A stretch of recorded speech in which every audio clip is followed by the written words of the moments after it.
Welcome to part 2 of a 3-part series where we look at how a HR exec can use Copilot to really amp up their productivity in recruiting a new sales development representative for the organization.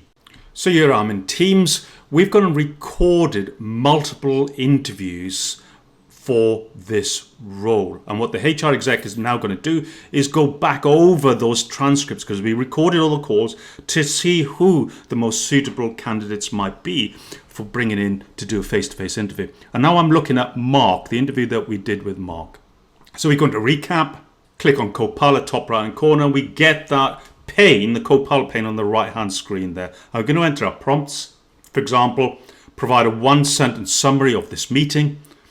And then we go, Copilot comes back and says, the meeting was a job interview for the sales development role where Casey, the hiring exec, asked Mark a number of questions. And we got some citations there so we can see that this response is based on fact and it's not hallucinating. Let's ask it another question. Give me the pros and cons of why we should recruit Mark.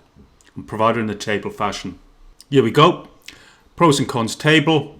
Pros are, for example, Mark has experience in the same sector and solutions as computer care. Fantastic.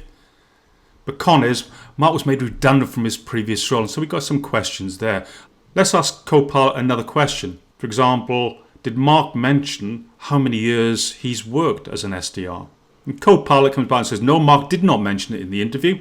But he did say that he's worked in the industry since he left college, etc., etc. So I can go back and look at his CV to find that information. Now let's look at sentiment, which is a little bit more difficult to pick up, but it's important. So for example, in this one, I'm now asking Copilot, did Mark have any concerns in the meeting? And Copilot comes back and says, Mark did not express any concerns in the meeting. He seemed confident and enthusiastic about the role and the company. Fantastic. So that's part 2 done. Join me in part 3 where we look at how we can quickly spin up an offer letter to the successful candidate.